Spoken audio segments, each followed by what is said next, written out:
മാന്യപ്രേക്ഷകർക്ക് നമസ്കാരം. V D സതീശനെതിരെ ആഞ്ഞടിച്ചുകൊണ്ട് B Gopakumar രംഗത്തെത്തിയിട്ടുണ്ട്. ഇതൊക്കെ ഇവിടെ നടപ്പിലാക്കിയാൽ ഇക്കാലം അത്രയും ഇടതും വലതും പ്രഖ്യാപിച്ച ബജറ്റൊക്കെ നമ്മുടെ കേരളത്തിൽ അതേപോലെ പ്രഖ്യാപനം നടത്തിയതുപോലെ നടത്തിയിരുന്നെങ്കിൽ ഇതൊരു സ്വർഗരാജ്യമാവില്ലേ? നിങ്ങൾ ഇതൊന്ന് കേട്ടു നോക്കൂ. മുഖ്യമന്ത്രിയുടെ ഏറ്റവും പ്രധാനപ്പെട്ട ഒരു പദ്ധതിയാണ് വയോജന ക്ഷേമത്തിനായി പ്രത്യേക വകുപ്പ്. അദ്ദേഹം ഇന്നും പറഞ്ഞു, ഭാരതത്തിൽ ആദ്യമായിട്ടാണ് ഒരു സംസ്ഥാനം വയോജന വകുപ്പ് രൂപീകരിക്കുന്നത്. അവിടെ അതിന് മാറ്റിവെച്ച തുക എത്രയാണ്? 10 കോടി രൂപ. വയോജന വകുപ്പിന് കേവലം 10 കോടി രൂപ. അതേസമയം ഗ്ലോബൽ ഫർണിച്ചർ മാർട്ടിനും മാറ്റിവെച്ചത് 10 കോടി രൂപ.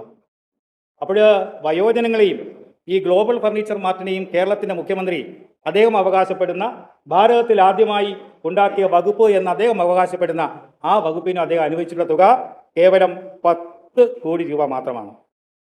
അത് എത്ര ലാഘവത്തോടെയാണ് തൻ്റെ സ്വപ്ന പദ്ധതിയായ വയോജന വകുപ്പിനെ അദ്ദേഹം കണ്ടതെന്ന് ഇന്ന് വ്യക്തമാണ്.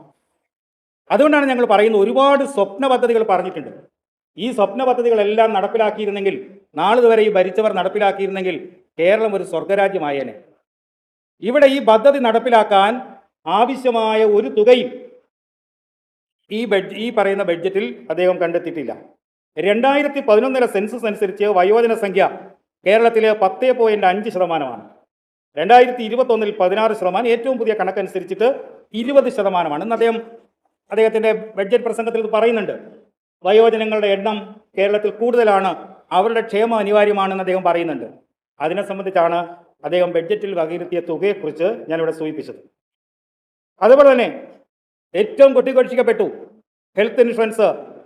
മുൻ മുഖ്യമന്ത്രി ശ്രീ ഉമ്മൻചാണ്ടിയുടെ നാമധേയത്തിലുള്ള ഇന്ദിരാ ഗ്യാരണ്ടി എന്ന് പറയുന്ന പദ്ധതി 25 ലക്ഷം രൂപ കൊടുക്കുമെന്ന് പറയുന്നു.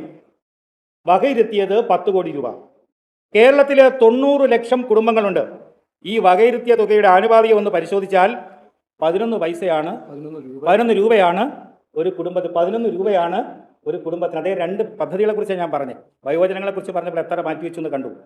11 രൂപ ഹെൽത്ത് ഇൻഷുറൻസ് പദ്ധതിക്ക് കൊടുക്കും. ഇത് നമുക്കറിയാം, കേന്ദ്ര ഗവൺമെന്റ് പ്രഖ്യാപിച്ച പദ്ധതികളാണ്. നിങ്ങൾ കേട്ടില്ലേ?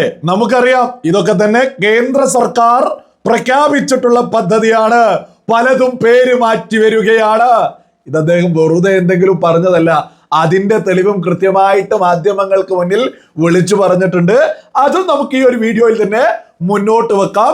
നിങ്ങൾ കേട്ടില്ലേ? ബി ഗോപകുമാർ കൃത്യമായിട്ട് പറഞ്ഞു, ഇക്കാലം അത്രയും കേരളം ഭരിച്ചിരുന്ന ആളുകൾ നമ്മുടെ കേരളത്തിൽ അവതരിപ്പിക്കുന്നത് പോലെ ബജറ്റൊക്കെ നടപ്പിലാക്കിയിരുന്നെങ്കിൽ, ആ പ്രഖ്യാപനങ്ങൾ നടപ്പിലാക്കിയിരുന്നെങ്കിൽ നമ്മുടെ കേരളം സ്വർഗരാജ്യമായിരുന്നേനെ.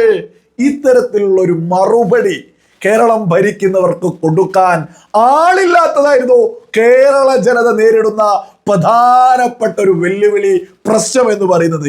ഇന്ന് അതിനൊരു പരിഹാരമുണ്ടായിരിക്കുന്നു.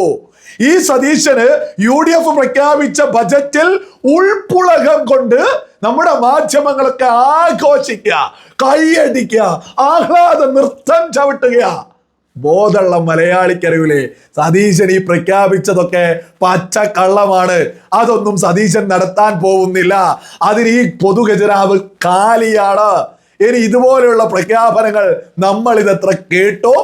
ഇതൊന്നും നമ്മുടെ മാധ്യമങ്ങൾ ചർച്ച ചെയ്യില്ല. എന്നാൽ ഇന്ന് BJPക്ക് നമ്മുടെ കേരളത്തിൽ ഔദ്യോഗികമായിട്ട് 3 MLA-മാർ ഉണ്ടായിരിക്കുന്നു. അവർ നട്ടെല്ല് നിവർത്തിക്കൊണ്ട് ചോദ്യം ഉന്നയിച്ചിരിക്കുന്നു. ഇതൊക്കെ ഇത്തരത്തിലൊക്കെ ഇക്കാലം അത്രയും UDF-ഉം LDF-ഉം പ്രഖ്യാപിച്ചിരുന്ന ബജറ്റ് പോലെ ഇവിടെ കാര്യങ്ങൾ നടത്തിയിരുന്നെങ്കിൽ ഇതൊരു സ്വർഗരാജ്യമാവുമായിരുന്നില്ലേ? അതൊരു സുന്ദരമായൊരു ചോദ്യമല്ലേ? സതീശന്റെ ആ പ്രഖ്യാപനങ്ങളൊക്കെ കേട്ടാൽ അതൊക്കെ ഇത്തവണ നടത്തിക്കഴിഞ്ഞാൽ അടുത്ത കൊല്ലം മുതൽ സതീശന് പോലും പണി ഉണ്ടാവില്ല കേരളത്തിൽ. അതിനുള്ള പ്രഖ്യാപനമല്ലേ സതീശൻ നടത്തിയിട്ടുള്ളത്. ഇനി കോപ്പി അടിച്ചതിനെ കുറിച്ച്, കേന്ദ്ര സർക്കാരിന്റെ പദ്ധതിയുടെ പേര് മാറ്റി കോപ്പി അടിച്ചതിനെ കുറിച്ച് ബി ഗോപകുമാർ പറയുന്നുണ്ട്. നിങ്ങൾ അതൊന്നും ഇട്ടു. അപ്പൊ ആദ്യത്തെ ബഡ്ജറ്റ് പ്രസംഗത്തിൽ മിഷൻ സമുദ്രയെ കുറിച്ചാണ് പറയുന്നത്. മിഷൻ സമുദ്ര അദ്ദേഹം പറയുമ്പോൾ വിഴിഞ്ഞം തുറമുഖം അടക്കം ഇവിടെ മോദിജിയുടെ സർക്കാർ കൊണ്ടുവന്നപ്പോൾ ഉയർത്തിയ വലിയ സമരങ്ങളൊക്കെ നമ്മുടെ മുന്നിലുണ്ട്. ഈ 2 മുന്നണികളും ആ പദ്ധതി, ആ സാഗർമാല പദ്ധതിയാണ് ഇപ്പോൾ അദ്ദേഹം മിഷൻ സമുദ്ര എന്ന പേരിൽ നടപ്പിലാക്കണം. ഓരോ പദ്ധതികളെയും നമ്മളൊന്ന് പരിശോധിച്ച് നോക്കിയാൽ ഭാരതത്തിൻ്റെ അടിസ്ഥാന വികസന മേഖലയിൽ അത് ഹൈവേ ആകട്ടെ, തുറമുഖങ്ങളാകട്ടെ, എയർപോർട്ടുകളാകട്ടെ, റെയിൽവേ സ്റ്റേഷനുകളാകട്ടെ, കേന്ദ്ര ഗവൺമെൻറ് നടപ്പിലാക്കിയ ഈ പ്രോജക്റ്റുകളെ കൂട്ടിയോജിപ്പിച്ചുകൊണ്ട് അതിന് മറ്റൊരു പേര് നൽകി നമ്മുടെ സംസ്ഥാനത്തെ ജനങ്ങളെ വിഡ്ഢിയാക്കുന്ന, അവരെ പരിഹസിക്കുന്ന സ്വപ്ന പദ്ധതികളാണ് ഈ ഗവൺമെൻറ് ഇന്നത്തെ ബഡ്ജറ്റിൽ പറഞ്ഞിട്ടുള്ളത്. അതുകൊണ്ട് തന്നെ ഇതൊരു ജനപക്ഷ ബഡ്ജറ്റ് അല്ല.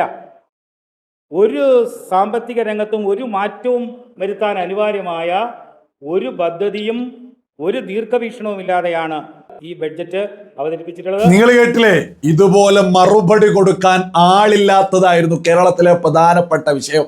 ഓരോ മലയാളിയും ഒന്ന് ചിന്തിച്ചു നോക്കൂ. ഇന്ന് സതീശന് വേണ്ടി കൈയടിക്കാൻ മത്സരിക്കല്ലേ നമ്മുടെ കേരളത്തിലെ സകല പ്രമുഖ മാധ്യമങ്ങളും, നമ്മുടെ കേരളത്തിലെ സിനിമാ ലോകം, നമ്മുടെ കേരളത്തിലെ ഇത്തരം എല്ലാ മേഖലയും സതീശന് കൈയടിക്കാൻ മത്സരിക്കുക. അപ്പയാ കൃത്യമായിട്ട് തെളിവ് നിരത്തിയിട്ട് തുറമുഖവുമായി ബന്ധപ്പെട്ട് കോപ്പി അടിച്ചതാ, അല്ലെങ്കിലും എയർപോർട്ടൊക്കെ വികസിപ്പിക്കുമെന്നൊക്കെ അതൊക്കെ കേന്ദ്ര സർക്കാർ കൈകാര്യം ചെയ്യുന്ന മേഖലയല്ലേ. അതിലൊക്കെ ഇത്രയും കാലം നമ്മൾ മുഹമ്മദ് റിയാസ് മുൻ മന്ത്രിയുടെ ശല്യമായിരുന്നു. ഈ നാഷണൽ ഹൈവേ പോലും ഫ്ലെക്സ് ബോർഡൊക്കെ വെച്ചിട്ട് ഞാനാണ് ആ രീതിയിലായിരുന്നു റിയാസ് ഇവിടെ കാര്യങ്ങൾ ചെയ്ത് മുന്നോട്ട് പോയത്. അതിന് പകരമായിട്ട് ഇപ്പോ സതീശനെത്തി എന്നുള്ളതല്ലേ വേഗമുള്ള മലയാളികൾ തിരിച്ചറിയേണ്ടത്. എയർപോർട്ട് വികസനം പോലും സതീശൻ അങ്ങ് ഒന്നും നോക്കാതെ അങ്ങ് പ്രഖ്യാപിച്ചിട്ടുണ്ട്. അങ്ങനെ എത്ര പദ്ധതികൾ പേര് മാറ്റി ഉപയോഗിക്കുന്നു. എണ്ണി പറഞ്ഞില്ലേ BJP MLA. ഓരോ മലയാളിയും തിരിച്ചറിയാൻ നമ്മുടെ പൊതു ഖജനാവിൽ വട്ടപൂജ്യമാണ് എന്ന് പറഞ്ഞത് ഞാനോ നിങ്ങളോ BJP-ക്കാരോ അല്ല, മറിച്ചു പറഞ്ഞിട്ടുള്ളത് സതീശൻ ഉൾപ്പെടെയുള്ള കോൺഗ്രസിന്റെ നേതൃത്വം. നമ്മുടെ കേരളത്തിലെ മുൻ പ്രതിപക്ഷമായിരുന്നു, ഇന്ന് ഭരണപക്ഷം. അതേ ആളുകൾ കോടിക്കണക്കിന് രൂപ ഇപ്പൊ പ്രഖ്യാപിച്ചു. എവിടെ നടക്കോ സതീശന്റെ പോക്കറ്റുന്നു? ലളിതമായ ചോദ്യല്ലേ. പണമില്ല എന്ന് പിണറായി വിജയൻ കേരളം ഭരിക്കുന്ന സമയത്ത് പിണറായി വിജയനെതിരെ പറഞ്ഞ് അത് ജനങ്ങൾ അംഗീകരിച്ച് സതീശനെ അധികാരത്തിലെത്തിച്ചിട്ട് അന്ന് സതീശൻ പറഞ്ഞു പണമില്ല. പണം പൊതുഖജനാവിലേക്ക് എത്താൻ എന്തു ചെയ്യുന്നു സതീശൻ? അതിൽ പണമെത്തണ്ടേ? എന്നിട്ടല്ലേ ഈ സ്വപ്ന പദ്ധതികളൊക്കെ പ്രഖ്യാപിക്കാനും നടപ്പിലാക്കാനൊക്കെ സാധിക്കുക? എന്തിനാണ് സതീശ ഒരു ഉളുപ്പുമില്ലാതെ പച്ചക്കള്ളം പറഞ്ഞിങ്ങനെ മുന്നോട്ട് പോകുന്നത്? ഇവിടെ അതായത് കേരള ജനത നേരിടുന്ന ഒരു പ്രധാനപ്പെട്ട വെല്ലുവിളി, ഇവിടെ ഇടതാണെങ്കിലും വലതാണെങ്കിലും ഭരിക്കുന്ന സമയത്ത് അവരൊരു ബജറ്റ് പ്രഖ്യാപിക്കുമ്പോൾ നമ്മുടെ മാധ്യമങ്ങൾ കണ്ണും പൂട്ടി അങ്ങ് കൈയടിക്കും. ഇപ്പൊ സതീശനുള്ള കയ്യടി മത്സര. വിവേകത്തോടു കൂടി ഒന്ന് ചിന്തിച്ചു. നയാ പൈസ ഇല്ലാത്ത നമ്മുടെ പൊതുഖജനാവിൽ നിന്ന് എങ്ങോട്ടേക്കാ 1 കോടി, 10 കോടി, 100 കോടി, 500 കോടി, 1000 കോടി ഇതൊക്കെ എവിടെ നടക്കുന്ന? ഒരു ഗ്യാസുമില്ല, ഖാലിയായെന്ന് പറയുന്ന സതീശൻ തന്നെ പറയാ ഇത്ര കോടി, അത്ര കോടി, ഇത്ര നാളല്ലേ സതീശനെന്നു? ഇവിടെ കൃത്യമായിട്ട് 3 MLA-മാർ BJP-ക്ക് ഉണ്ടായിരിക്കുന്നു. അവർ കൃത്യമായിട്ട് ജനങ്ങൾക്ക് വേണ്ടി സംസാരിച്ചു തുടങ്ങിയിരിക്കുന്നു. ഇതുകൊണ്ടൊക്കെയാണ് റിസൾട്ടിന്റെ തൊട്ടു പിന്നാലെ നമ്മളൊക്കെ എടുത്തു പറഞ്ഞത് കേരളത്തിന്റെ യഥാർത്ഥ പ്രതിപക്ഷം എന്ന് പറയുന്നത് അത് BJP ആണെന്ന്. അവരാണ് ഇപ്പൊ യഥാർത്ഥ പ്രതിപക്ഷത്തിന്റെ കൃത്യമായി ജനങ്ങൾക്ക് വേണ്ടി ഭരണപക്ഷത്തിനെതിരെ കടന്നാക്രമിച്ച് രംഗത്ത് വന്നിട്ടുള്ളത് എന്നുള്ളതും സകല ആളുകളും തിരിച്ചറിയുക.